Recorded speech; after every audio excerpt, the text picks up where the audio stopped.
Muy buenos días. En su sala de artistas esta mañana tenemos a un artista extraordinario. Y antes de decirles de quién se trata, yo quisiera contarles brevemente esta historia.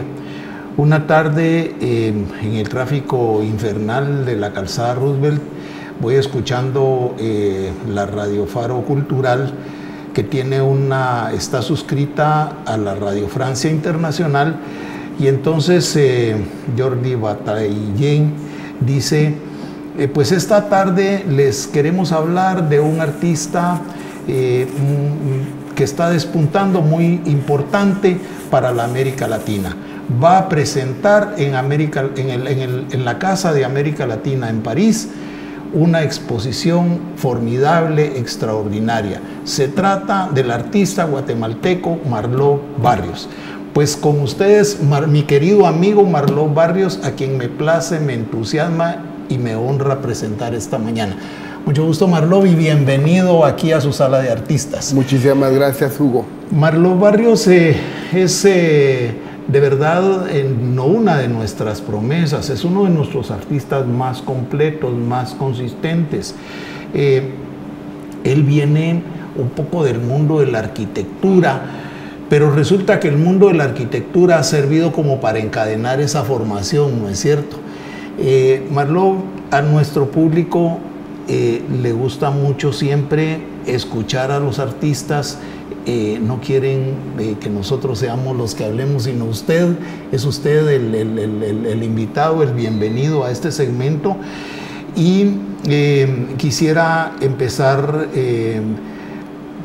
introduciendo este breve conversatorio con una alusión. ¿De dónde viene ese sentido general por el arte en Marló Barrios? ¿Cómo empieza, cómo descubre Marló Barrios que lo que quiere es ser artista? Pues muchas gracias, Hugo, por la invitación, y a TV USAC, muchas gracias por este espacio. Yo creo que el arte en mi vida, pues no solamente es mi oficio, sino es mi propia vida. Y desde pequeño siempre tuve la necesidad de expresarme a través de las imágenes y de la música. Tuve la dicha de encontrar en el camino de mi vida a personas que afianzaron mi vocación artística. En los diferentes colegios e institutos donde estudié, creo que encontré personas que se sensibilizaron con mis actividades y me permitieron avivar ese sentido de amor por la expresión.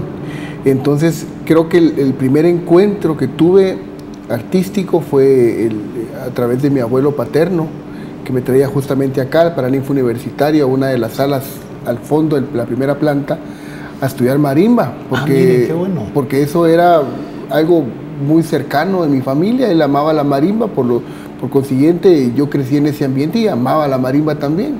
Entonces decidí estudiar marimba. Mi abuelo me traía todos los fines de semana acá y participé en algunos concursos infantiles de dibujo, que en Prensa Libre recuerdo que hacían un concurso que acá en el Salón Guatemala del Parque de la Industria se presentaron esos dibujos. Recuerdo muy especialmente esa noche que fuimos en compañía de mis dos abuelos a ver esa exposición al Salón Guatemala, y no me iba a imaginar que en ese mismo lugar, décadas después, iba a estar recibiendo uno de los reconocimientos de la Bienal de Arte País, en el mismo lugar donde presenté mi primer dibujo. Era un mercado hecho con lápices de colores en un papel calco, y mi abuelo me iba diciendo un poco las escenas: Humo en tus ojos, de la tortillería que estaba ahí en una esquina, los borrachos, las cantinas, las señoras que vendían longanizas, etc. Entonces fue una motivación muy grande. Yo creo que en mis primeros años tuve un consentimiento formidable que hicieron de mí pues alguien que estaba inmerso estrictamente en un mundo onírico e imaginativo. También recuerdo que en esos años el Ejército de Guatemala tenía el Canal 5, pero a mí me queda la incertidumbre y la duda de quién era el programador de esa programación, quién era el que seleccionaba. ¿Por qué razón? Porque el primer corte era una canción de los soldados que iban a la guerra, que un soldado es un hijo, un amigo, un hermano, un hijo de la patria, eso. Y después venía El Hombre y su Mundo, que era un programa de tiras animadas, pero con una de corte filosófico plenamente existencialista, ¿verdad? Anticapitalismo, ¿verdad? Esa es una. Después Constelación Rock, donde venía toda la impronta de la música desde los años 70 hasta los años 80, Pink Floyd, Black Sabbath, Led Zeppelin, Queen, o sea, esa información Rangers estaba After, todos ellos. precioso. Después un programa de música tropical, donde estaban los grupos guatemaltecos, como la banda FM de Zacapa, el Rana y las marimbas. Entonces, muy interesante. Esa programación. También el maestro Pruden Castellanos, que tenía un programa de poesía en el Canal 5, no sé si usted lo recuerda a él. Pero también uno no entendía cómo funcionaba el asunto, quién programaba realmente. ¿Quién programaba? Usted dice, ¿verdad? Exactamente. Para mí esos años fueron vibrantes porque la primer mujer que veo en la televisión que a mí me impacta como sexo femenino es Alaska.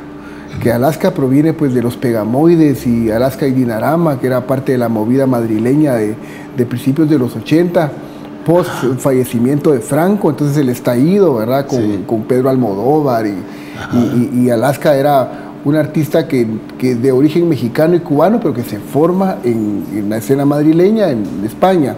Entonces ver Ni tú ni nadie o A quién le importa, que son íconos generacionales de principios de los 80, y verla a ella llena como de lentejuelas, con el pelo así como a lo de Cure, por ejemplo, con el maquillaje un poco con la reminiscencia de Kiss, impactante.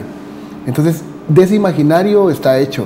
Escuchaba la marimba, pero veía Alaska y Rafaela Carrá con todas sus lentejuelas, por ejemplo. Guapísima, ¿verdad? Eso está gravitando en los primeros impulsos de memoria y de sensibilidad artística. Encontrarme con eso me hizo afianzarme en una expresión. Literalmente, pues yo no le ponía mayor importancia a otras cosas que no sea a mi oficio de dibujar. Me mantenía dibujando. Muy mal el estudiante, muy poco de lo que yo pues traté de aprender a regañadientes realmente me interesaba. Las únicas materias que realmente me importaban eran estudios sociales y música, pero desafortunadamente mis profesores de música de la primaria pues tampoco eran muy inspiradores, que se diga, y era muy fácil matar la pasión que una persona pueda tener por la música. Sí. Por eso le comentaba el hecho de irnos recuperando, resarciéndonos de la educación que hemos recibido, porque todo apunta a que se aniquile la creatividad y la daño que propia nos infringió la educación, ¿verdad? Claro, claro. Sí, porque eso es realmente, ¿verdad? Claro. Nos hizo mucho daño. En primaria, tercero primaria, hablando de los orígenes de donde surge la vocación artística, aparecen los Caifanes, ¿verdad? De la Negra Tomasa en México. Yo pasé prácticamente toda mi primaria alucinando específicamente con esa canción, y ya cuando posteriormente vi la música que iban generando, también fue de gran impacto hacia mi persona. Y siempre algo que guardo en fotografías es el hecho que veo mis dibujos primarios y es un deseo por expresar la visualidad guatemalteca, la expresión popular de Guatemala o la expresión sincrética, específicamente a partir de las danzas del Pavang o de las danzas tradicionales de Guatemala. De niño, pues esa fue una fascinación inmensa. Entonces ver al venado, ver al diablo, ver a los moros, ver la representación de las diferentes danzas, eso es algo que fue una fascinación para mí. Entonces siempre le pedí a mi mamá que quería que me confeccionara un traje de moros con las lentejuelas y esto, mi mamá nunca tuvo tiempo de hacérmelo. Siempre me lo prometía, pero entonces empecé a comprar papel de colores brillantes en la librería para ver si yo me podía fabricar mi traje de moros, mi traje del venado. Entonces, cuando veo mis dibujos es una interpretación, una ensoñación de ese primer impulso gráfico, visual, identitario. Los trabajos presentes. Eso yo creo que está hasta el día de hoy, de principio a fin está eso. Son símbolos, digamos que universales en su trabajo. Sí, son símbolos vivos, exactamente. Aquí estamos viendo en las pantallas una obra que hice hace 2 años en la Asociación Los Patojos, ya con Juan Pablo Romero, Cocotenango. Y sinceramente, a mí me mata el tener esquematizada una expresión. Todo puede estar esquematizado, pero la expresión artística pienso que debe fluir de manera aleatoria, libre, inconsciente. Posteriormente podemos esquematizar un proceso de ejecución de ciertas cosas, pero en principio muy espontáneo. Sí, pues, tiene Entonces, que serlo. ese mural encierra o contiene muchos de los símbolos de mi infancia que están persistentes en el imaginario de mi obra. Entonces, hay símbolos de la contemporaneidad, es decir, elementos gráficos contemporáneos tecnológicos, hay elementos novohispanos, barrocos, hay elementos de reminiscencia de los tlacuilos prehispánicos, de los códices, y también hay elementos del sincretismo, y parte de ese sincretismo es la expresión de las danzas guatemaltecas. Entonces, eso creo que fue mi primera escuela o mi primer enamoramiento gráfico visual, y el comentario o la reflexión de decir, bueno, yo quiero generar una expresión personal a partir, en principio, del influjo cultural, visual, simbólico, testimonial de mi contexto, y al mismo tiempo del influjo externo, que también somos también de lo externo, sí, ¿verdad? Pues, entonces el contexto internacional y saber del arte de Europa, del arte de los países vecinos, del arte de Centroamérica, ya no solamente el arte guatemalteco, porque déjeme decirle que si algo a mí me ha parecido contundente es al paso de estos 20 años, 24 años de trabajo, conocer la escena del arte centroamericano, que siempre he soñado con ver una mega exposición del arte centroamericano, pero extensa, con artistas panameños como Brooke Alfaro, por ejemplo, Donna Conlon y Jonathan Harker de los contemporáneos, o ver a Rolando Castellón de Nicaragua, Patricia Belli, Orlando Sobalbarro, ¿verdad? Por ejemplo, Armando Morales, o ver a Ezequiel Padilla de Honduras, a Adán Vallecillo, por ejemplo. O sea, los polos de la contemporaneidad y de la modernidad. Y todo lo que tenemos en Guatemala, ¿verdad? Que pertenecemos a esa tradición artística. Sí, pues, Entonces, me ha interesado mucho la vida a través de los ojos del arte. Otra cosa significativa es el acercamiento que tuve en bachillerato con mi profesor maestro Rodvin Morales, que le agradezco mucho infinitamente que nos haya acercado a sus alumnos y a mi persona lecturas importantes o capitales de la vida de Guatemala. También nos acercó la patria del criollo mucho antes de llegar a la universidad. Posiblemente ni la comprendíamos, pero es un texto capital para entender la conformación de lo que es Guatemala actualmente. La trilogía de Marco Antonio Flores, El Filo, Los muchachos de antes y Los compañeros, El tiempo principia en Xibalbá de Luis de León, la poesía de Isabel de los Ángeles Ruano. Le estaba enamorado de Isabel de los Ángeles Ruano y también de la narrativa de Asturias. Entonces, ese primer imaginario literario yo creo que nos acuñó un norte a sus alumnos y a mí de continuar escudriñando en nuestra identidad personal, pero también en una identidad social que está de alguna manera fragmentada o en permanente construcción, y que yo pienso que esa es la labor de nosotros los artistas, dejar un testimonio personal y afincar un sentimiento de identidad de alguna manera dispersa, utópica, energética, plenamente subjetiva, más allá de las narrativas institucionales, ¿verdad? Oficiales, es lo que es el arte, ¿verdad? Un testimonio energético, poético, desgarrado del presente que nos toca vivir. Entonces eso, en principio, ha sido mi vocación. ¿Cómo no? Claro. Vamos a ver, ¿cómo es la formación del artista plástico? ¿Cómo llega Marlon Barrios a ser artista plástico? ¿Va a la academia, a la Escuela de Artes Plásticas? ¿Acude a alguna academia privada? ¿Hay algún maestro, algún amigo, no sé, que le induzca al trabajo plástico? Sí, en principio, ya que estamos acá en el Paraninfo Universitario, pues acá en el Paraninfo fue importante mi formación inicial.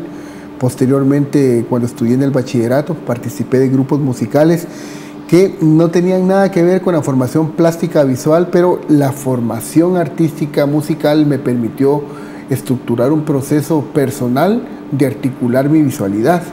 Entonces ya cuando llegué a la Universidad de San Carlos a estudiar arquitectura, pues yo ya tenía nociones de composición, nociones de equilibrio, nociones de compases, de armonías, y la arquitectura no es muy distinto, el arte no es muy distinto de eso, la visualidad para nada es distinto.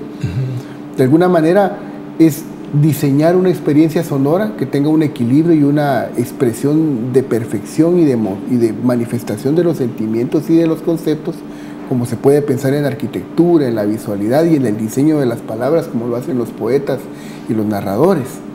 Entonces, la Facultad de Arquitectura de la Universidad de San Carlos para mí fue determinante en mi formación y en mi vida artística, porque es ahí donde decido retirarme de la universidad y reconocer que mi formación personal debe ir por mi cuenta de manera orgánica y no necesariamente dentro de las aulas universitarias. La universidad me enseñó eso o me activó esa sensibilidad. Y al mismo tiempo me permitió en ese contexto conocer amigas y amigos en el arte que de alguna manera no es que me convencieron, sino que ratificaron mi vocación artística, de hacer una carrera artística formalmente, ¿verdad? Porque eso es algo que es muy difícil que se pueda plantear. Yo sí me lo planteé independientemente de la implicación económica que eso pueda tener o no. Sí, pues. O del llamado éxito, etcétera. O sea, yo quería dedicar mi vida a lo que yo amaba o a lo que yo amo hacer. A mí lo que me gusta es hacer arte. Entonces yo no tuve ningún conflicto existencial ni de niño ni de adolescente para dedicarme a eso. Ahora, en la universidad terminé de clarificarlo, ¿verdad? Incluso la misma historia de la universidad y de la Facultad de Arquitectura, pues todo está vinculado con el arte. Los fundadores de la Facultad de Arquitectura en los años 50, pues fueron los maestros, los primeros decanos fueron los maestros que hicieron el centro cívico y que trabajaron en colaboración con los artistas modernos de esa época. Entonces la Facultad de Arquitectura pues tiene una raigambre cultural histórica importante en el panorama histórico de nuestras artes. Entonces, probablemente en la renovación de la ciudad, ¿verdad? Exactamente. En la modernización de la ciudad, la Facultad de Arquitectura tiene un papel importantísimo. Usted lo acaba de decir, los arquitectos más ilustres de ese momento participan primero en la creación de la Facultad de Arquitectura y luego también en el desarrollo del gran proyecto que fue el proyecto del Centro Cívico, ¿verdad? Exactamente.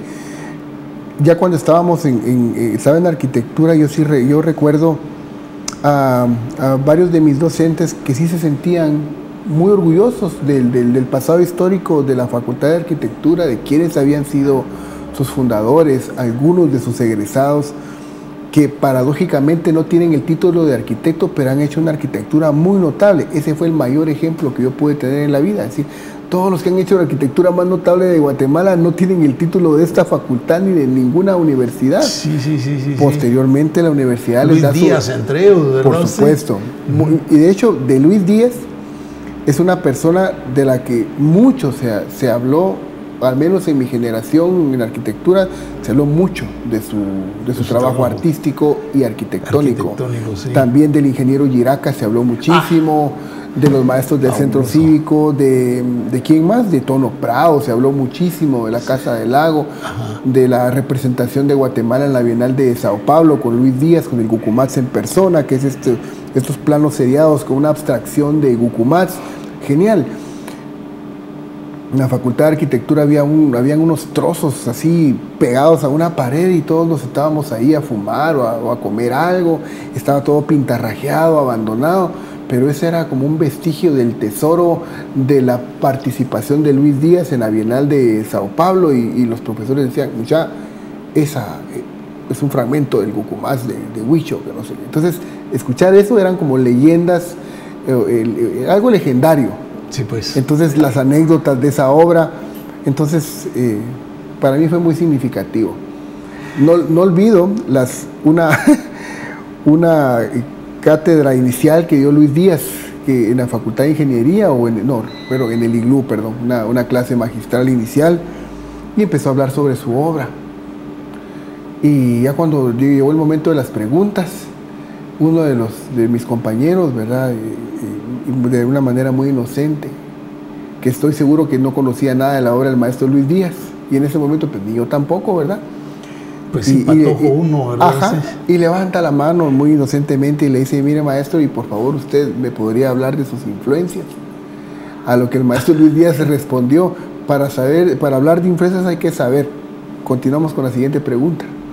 Y no habló de sus influencias. Bueno, en fin, mire cómo el tiempo pasa más rápidamente de todo lo que quisiéramos contar. Llegamos al final del primer segmento. Seguimos en su sala de artistas con el maestro Marlon Barrios y volvemos en un momento. Muchas gracias.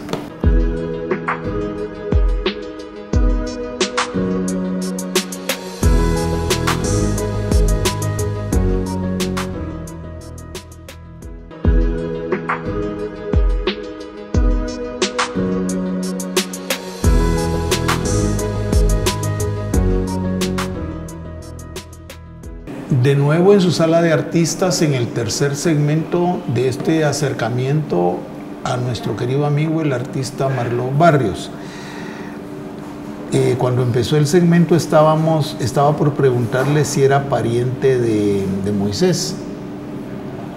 Si me preguntan de vez en cuando eso, Hugo, no somos parientes. No son parientes. Sí, del maestro. Lamentablemente, sí. ¿Verdad? Sí, Marlon, Moisés, muy buena persona y bueno, y usted no digamos, ¿verdad? Claro. Maestro, regresando a su acercamiento, hay temas que son fundamentales indudablemente. Bueno, todo está conectado en usted indudablemente, ¿verdad? Pero hay temas que son fundamentales en el desarrollo de un artista de la talla suya. La arquitectura, la poesía, el conocimiento. ¿Podríamos hablar un poco de esos temas, maestro? Claro.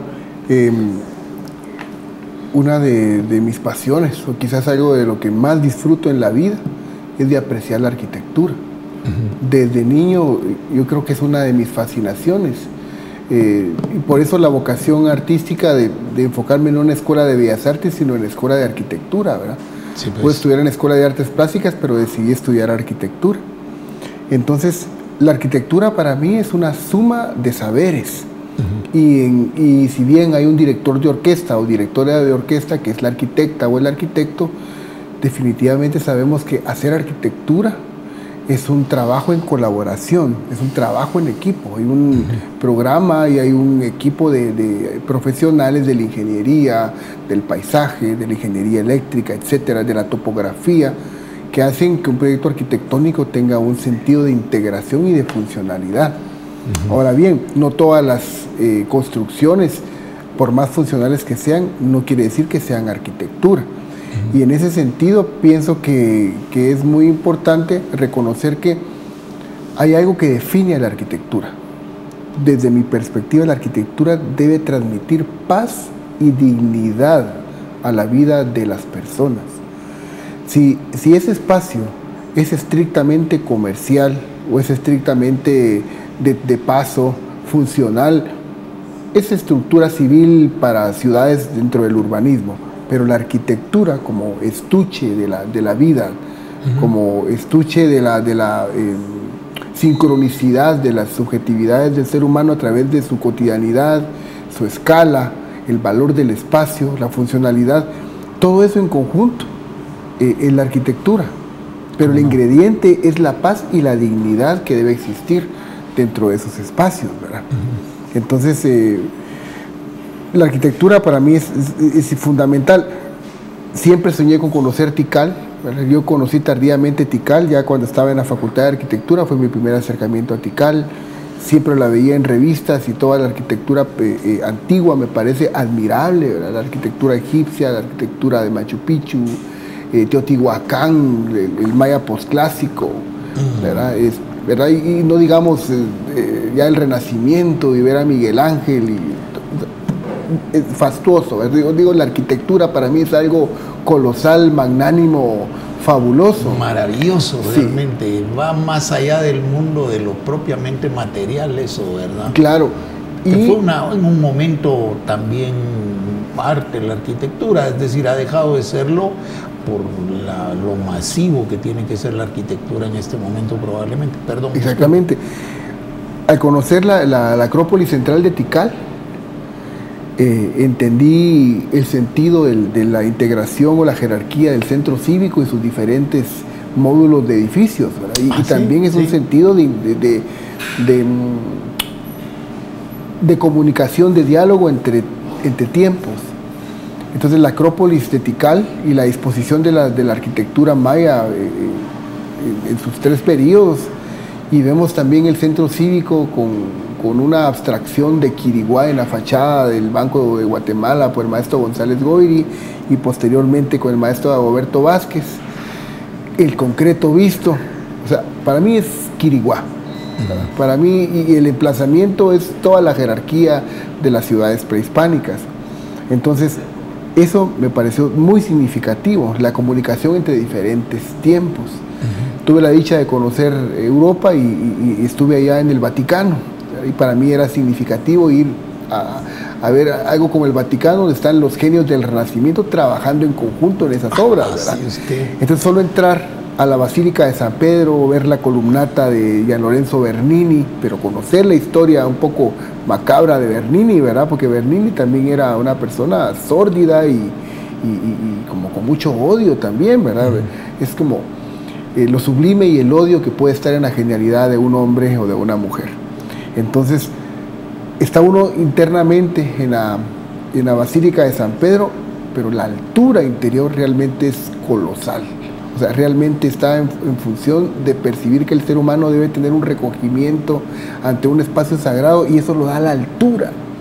No digamos todo excelso en cada uno de los detalles que está ahí, la piedad, maravilloso. No, y es que vamos de un país en el que todo es pequeño, ¿verdad? Usted las distancias, usted en 8 horas está de la punta más larga a la otra del país, ¿verdad? Claro. Las iglesias, nuestras iglesias más grandes son pequeñas en comparación con esas faraónicas de construcciones de Europa, ¿verdad? Sí. No somos nada. La grande, esto no puede ser, ¿verdad? Se siente uno pequeño ahí, ¿verdad? Y ahora en eso, ahora que usted comenta de lo colosal, ¿verdad? Lo grande, otra obra que para mí fue muy significativa es Villa Savoie, que es la casa funcionalista maestra de Le Corbusier, que hizo a las afueras de París. Como no, del arquitecto Le Corbusier. El arquitecto Le Corbusier. Y ese maestro, lo que sucede es que él se peleó con sus clientes. Él se peleó con sus clientes porque estaba haciendo una arquitectura verdaderamente disruptiva, ¿verdad? Entonces, las 4 fachadas estaban llenas de ventanas, tenía una rampa de ingreso, o sea, era un lugar donde estaban las ventanas por todas partes, y el concreto armado, o sea, todo era lo primero que se estaba haciendo en arquitectura moderna en esa casa. ¿A qué voy con eso? Después de ver ese sentido de funcionalidad y de belleza y de orden, la máquina habitable que decía Le Corbusier, posteriormente regreso a Zacapulas, de donde es mi familia paterna, y veo posiblemente una de las primeras iglesias o templos católicos que se hicieron a la venida de los españoles al territorio de Guatemala, y veo una arquitectura realmente bastante sencilla, bastante humilde. Posiblemente no fue edificada por ningún arquitecto, sino fue un maestro de obra que entendió cómo era la ejecución de esos templos, y se trabajaron acá con una fachada humildemente encalada, hermosísimamente encalada, con una geometría muy elemental. Nada que ver a la Nueva España, donde pues allá estaban los arquitectos que venían de la península. Pues del reino, sí. Exactamente, pero la iglesia de Zacapulas es tan bella en su humildad, ¿verdad? Y en sus paredes. En su sencillez, ¿verdad? En su sencillez. Ese detalle de la grandeza de la poesía de los materiales y de la simplicidad o emotividad de los materiales vernáculos propios de nuestras tierras es algo que el arquitecto Luis Barragán supo hacer con magisterio. Tomó los preceptos de la arquitectura funcionalista de Le Corbusier, pero reconoció los elementos claves identitarios novohispanos, e indígenas con arquitectura vernácula, y fusionó en una síntesis, utilizando el adobe, el concreto armado, el color. Yo veo Zacapulas, por ejemplo, veo las diferentes fachadas de las iglesias de la conquista en Guatemala, y veo una nueva expresión estética de lo que debió ser el barroco, pero con ese desconocimiento o intuición de los saberes y de la iconografía se logró otra expresión que estaba más enfocado en el sincretismo más que en representar lo español.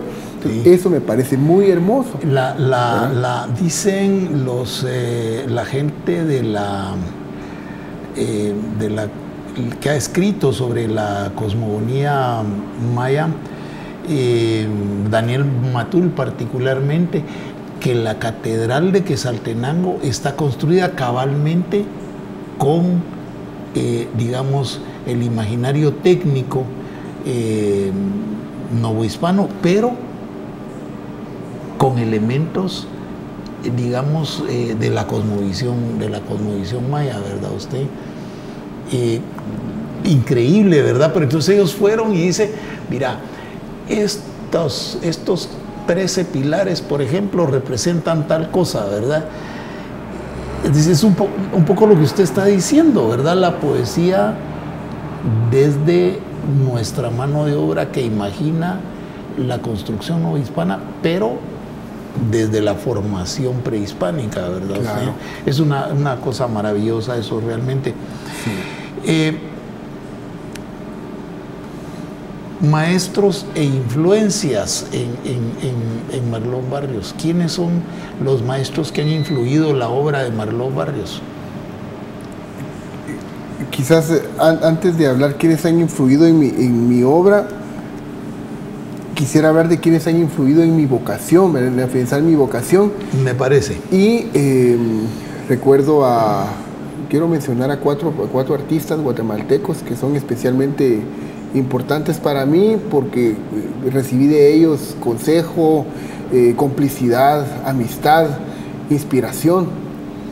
Y ellos son el escritor Marco Antonio Flores, el Bolo, Arnoldo Ramírez Amaya, el Tecolote, Francisco Aullón y Guillermo Maldonado, el grabador. Un grabador importantísimo, de los mejores grabadores que ha habido en Guatemala, claro, ¿verdad? Claro, cada uno de ellos en su momento y a su manera me abrieron las puertas de su casa, abrieron las puertas de su estudio y me permitieron pues acercarme a un guiño de su vida, de su propia experiencia artística, y con eso para mí es suficiente para poder continuar mi camino. Y en el caso muy puntual de Marco Antonio Flores, Marco Antonio Flores pues proviene también no solo de la literatura, sino acá en la Universidad de San Carlos, en el frente, o en la brigada Otto René Castillo, que decía el Tecolote, que hicieron un colectivo de artistas para hacer la muralización de la Universidad de San Carlos, pero no al estilo de los muralistas mexicanos, sino era algo mucho más conceptual. Incluso el fotógrafo Mario Calanchina hizo una documentación importante de ese momento. Era un momento vertiginoso en la vida del Bolo y un momento vertiginoso e importante también en la vida del Tecolote. Sí. Y todavía hay vestigios en la Universidad de San Carlos de ese momento. Esos murales, sí, es cierto. En la Facultad de Arquitectura sobrevive uno que yo creo que para quienes hemos estudiado en la Universidad de San Carlos y en arquitectura es significativo, ese mural de la metamorfosis del renacuajo. Cómo se va insertando al sistema, y cómo después dice el Tecolote se gradúa de explotador y aparece una gran hamburguesa con un montón de cruces y la bandera de Estados Unidos. Entonces es un lenguaje muy explícito, al mismo tiempo es una metáfora gráfica muy propia del Tecolote. Entonces hizo su labor, dejó algo para las generaciones futuras. El Bolo también lo hizo. Y algo que deseo rescatar muy puntualmente fue la colaboración de ellos dos en la brigada Otto René Castillo. Fíjese que me cuenta sobre un suceso y sobre un acontecimiento histórico para la historia de la cultura guatemalteca, en el que por fortuna estuve presente. cuando Marco Antonio regresa a Guatemala de un exilio, no sé si voluntario u obligatorio, no tengo la menor idea, porque el Bolo, como usted recordará, era un gran mentiroso, ¿va usted? Como suelen ser los escritores, porque los escritores nos robamos la vida de los demás y la contamos, así es la cosa, ¿verdad? Y entonces, pues el Bolo viene y nos habla a un grupo, recuerdo a Otoniel Martínez, al poeta Otoniel Martínez, al Premio Nacional de Literatura Enrique Noriega, al hermano de Abdón Rodríguez, al poeta Amílcar Rodríguez Sea, bueno, su servidor, había otros, el estudiante de arquitectura también, Raúl Castillo, tristemente malogrado en la guerra, nos habla para hacer el primer taller de poesía en Guatemala. Y entonces en ese momento surge, bueno, los artistas, en aquella época se juntaban todos los pintores, los bailarines, los actores, los grabadores, los escultores, todo nos conocíamos todos, ¿verdad? Y entonces hacíamos reuniones y todo eso. En ese momento el Bolo nos plantea la posibilidad de que la rectoría le había autorizado usar las paredes de algunos edificios del campus de la zona 12 para hacer los murales. Y pues conocemos al Tecolote. Yo ya tenía el gusto de conocer a Arnoldo, conocemos al Tecolote, y el Tecolote empieza a plantear las soluciones y realmente es todo el grupo, digamos, la materia prima principal de la ejecución de los murales esos, ¿verdad? Fue pues un momento afortunado en la vida de este su servidor. Seguimos vivos casi todos, afortunadamente, ¿verdad? En la panorámica nacional del arte, Marlov, ¿cómo se ve usted y cómo ve el arte contemporáneo guatemalteco? ¿Cómo ve que vamos? ¿Para dónde vamos? ¿Es un arte genuino? ¿Representa a los guatemaltecos? Esas cosas quisiera que habláramos en el próximo segmento, porque este presente se nos termina, así que volvemos con ustedes a su sala de artistas con el maestro artista plástico Marlov Barrios. Muchas gracias.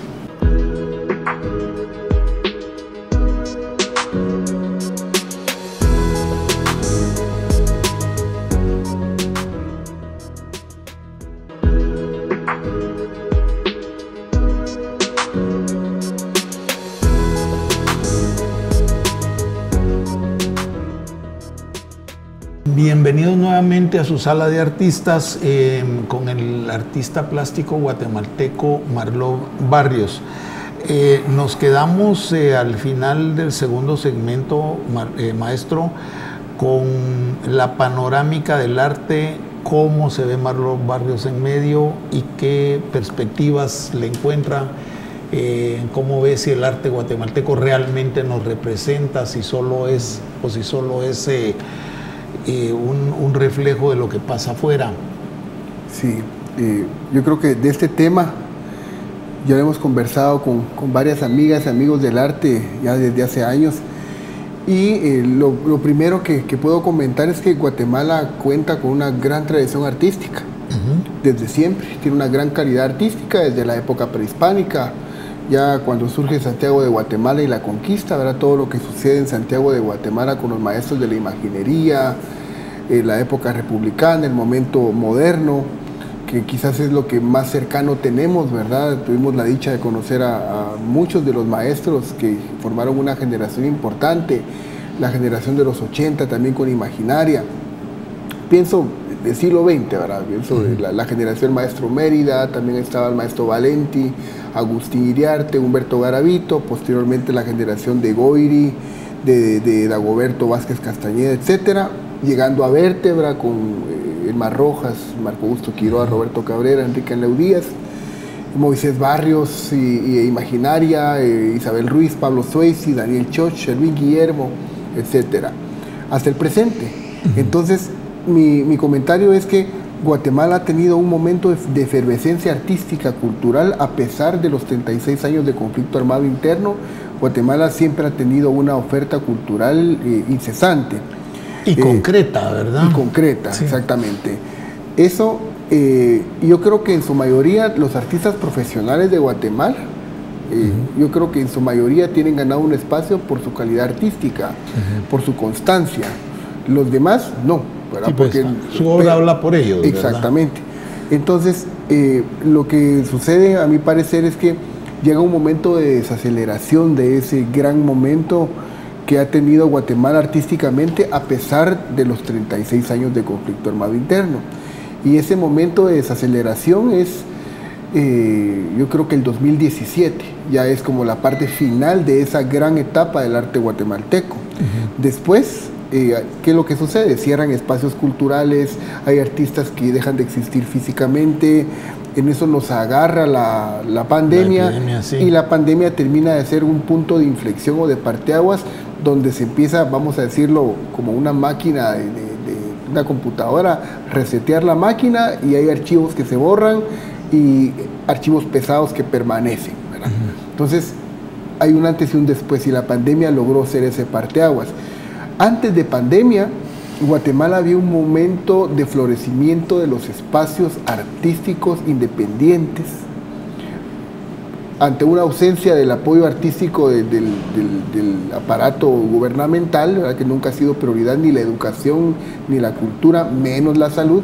Entonces, el ambiente artístico guatemalteco siempre se vio la necesidad de fundar sus propios espacios.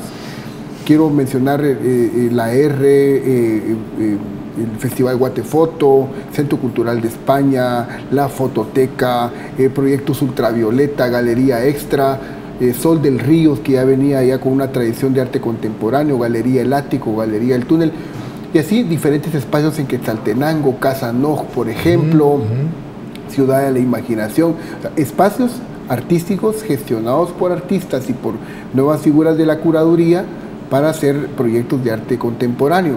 También tengo que mencionar siempre, lo tengo presente a Belia de Vico con la Galería Contexto, también la Fundación Contexto, que era un espacio de formación de arte contemporáneo para la niñez, donde participaron grandes artistas como Isabel Ruiz, por ejemplo. ¿Cómo no? Entonces, ha existido un momento de efervescencia y de buena producción artística. Sin embargo, ahora, con este momento de inflexión, la misma Bienal de Arte País, los espacios culturales están viviendo y manifestando una metamorfosis o cambio generacional, donde ya los intereses muy puntualmente de las generaciones actuales pues han cambiado. Ahora está muy presente el tema de género, el tema de la diversidad sexual, el feminismo, por ejemplo, está muy presente en la agenda actualmente de los artistas, de las artistas. Esos temas no estaban tan presentes todavía en el 2016 o 2017. Déjeme contarle que el Centro Cultural de España, y recuerdo cuando Rosina Casali era curadora del Centro Cultural de España, estaba Jorge Castrillón de director, fue una época impactante, preciosa, significativa en la documentación de proyectos de arte contemporáneo, exposiciones de gran nivel con artistas guatemaltecos y centroamericanos e internacionales muy importantes. Y se daba cita en 4 grados norte y allá en Centro de Formación de la Cooperación Española en Antigua. Entonces yo veía ese espacio y decía, wow, Luis Camitzer, ¿verdad? Ese es nuestro Museo de Arte Contemporáneo, ver a este maestro del conceptualismo aquí. Eso ya no es ahora. No, pues claro. O sea, ha existido como un reacomodo o desmantelamiento de figuras importantes que juntas en un clima específico y propicio se generó una etapa que ahora que ya no está... Le dieron contenido al movimiento artístico. Precioso, sí, precioso. No. Y pienso también en la época de los 90, cuando estaba la escena del rock guatemalteco, ¿verdad? Que también le dio una efervescencia social y cultural al país. Recordemos que desafortunadamente un lastre que tenemos los guatemaltecos es que el guatemalteco en general no conoce su propia historia y menos conoce su patrimonio y tampoco conoce el arte guatemalteco. Claro. Entonces, los 36 años de conflicto armado nos pesan, ¿verdad? Porque fue realmente un golpe muy fuerte hacia todos los sectores del país, que ya no continúa el desarrollo en las diferentes vertientes que el ser humano necesita. El ser humano necesita conocer su historia, necesita tratar de entenderla. Pero si en la escuela o en el colegio ese es un mazazo en la cabeza para uno obviarlo y que vengan solamente la doctrina religiosa protestante a tratar de suprimir el ser, eso me parece una cosa muy triste. Lamentable, ¿verdad? Sí, muy lamentable. Así es. Marlo, este tercer segmento siempre tiene la muestra de su trabajo. Quisiéramos que nos hiciera el favor y que sigamos hablando, por supuesto, de hacer una demostración de su trabajo para el público, si es tan amable. Las cámaras de TVUSAC lo están tomando por ahí. Marlo tiene una virtud que tiene muy poca gente, y es que el subconsciente viaja directamente a la pinza y ahí va surgiendo el trabajo, el trabajo gráfico de nuestro amigo, y viéndose también la genialidad, ¿verdad? Marlo puede empezar de adentro para afuera, de afuera para adentro, de abajo para arriba, no hay... conoce todas las dimensiones de lo que está haciendo, la mano las conoce, y por supuesto también el subconsciente, ¿verdad? En lo que estamos hablando, ¿qué tal si nos cuenta sobre el álbum? Sí, ahora que estoy de nuevo acá en el Paraninfo Universitario, ¿verdad? Pues mi memoria musical pues está afincada a este lugar, y eso fue un gran pendiente en mi carrera artística, retomar la música. La música fue mi formación primigenia, y de alguna manera aprendí los primeros vericuetos de la expresión visual gracias al equilibrio abstracto y armónico de lo que representa hacer música. Entonces, Manjar Profano se llama mi primer proyecto musical sonoro, donde pues mi deseo era o es fusionar los intereses permanentes en mi proceso, que es la poesía, las artes visuales y la música.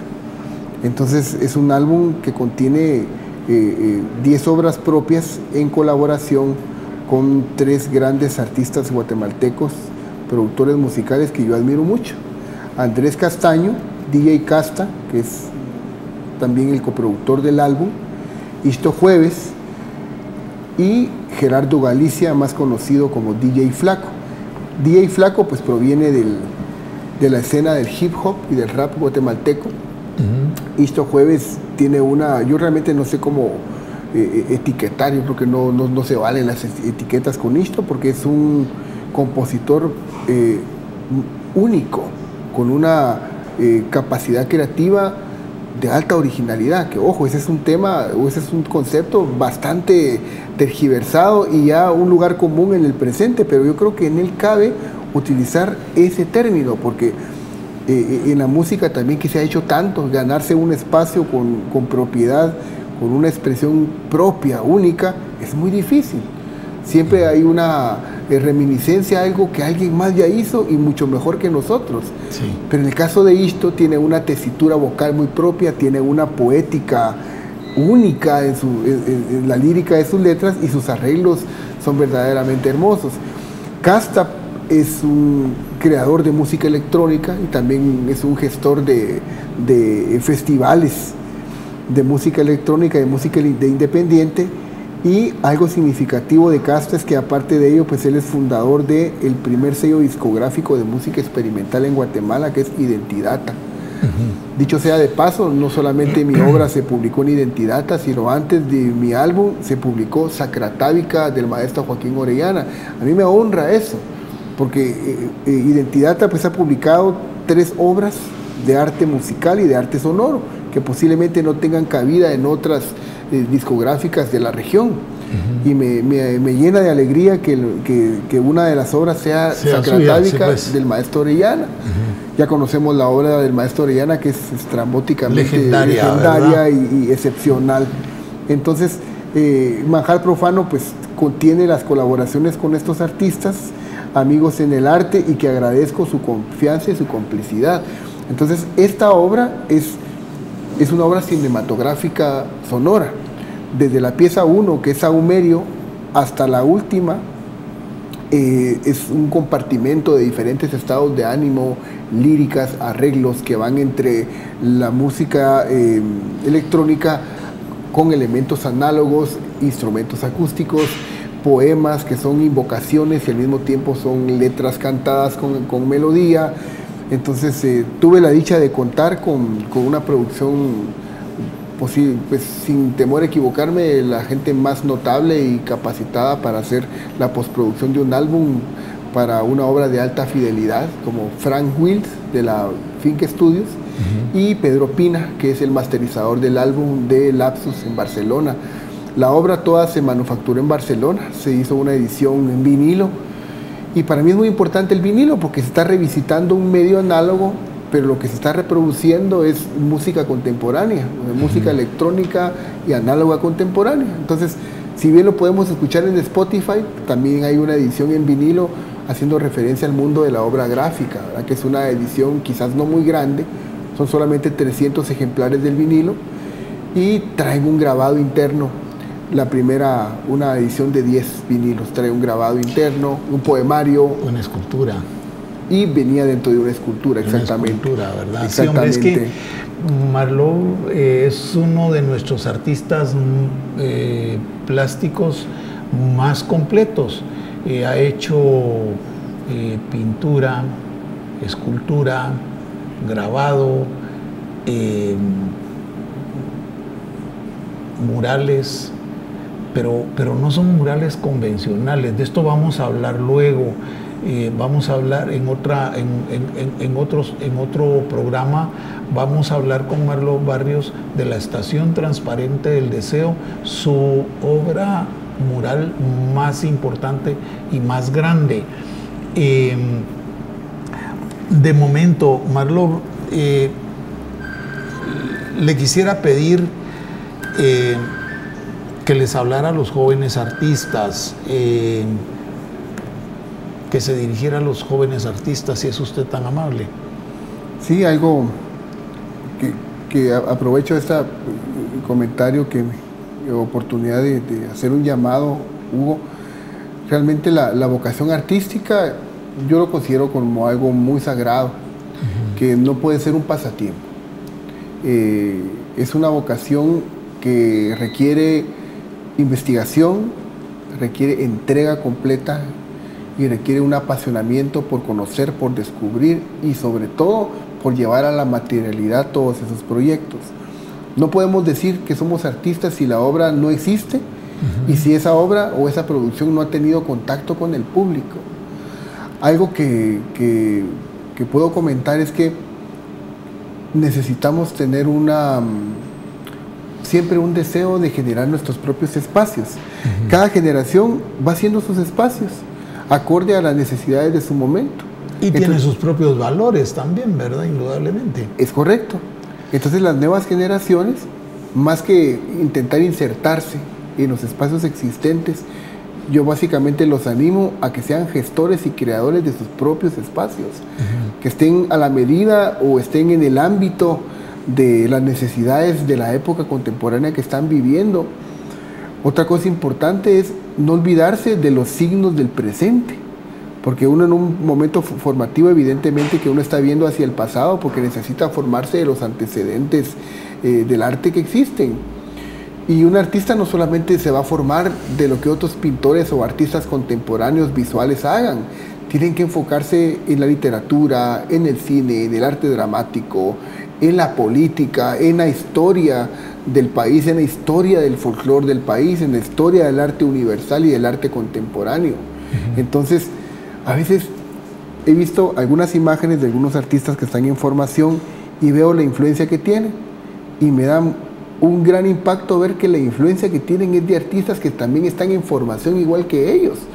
Entonces digo yo, bueno, ¿y por qué no si quieren copiar, perfecto que copien, pero que copien a los grandes?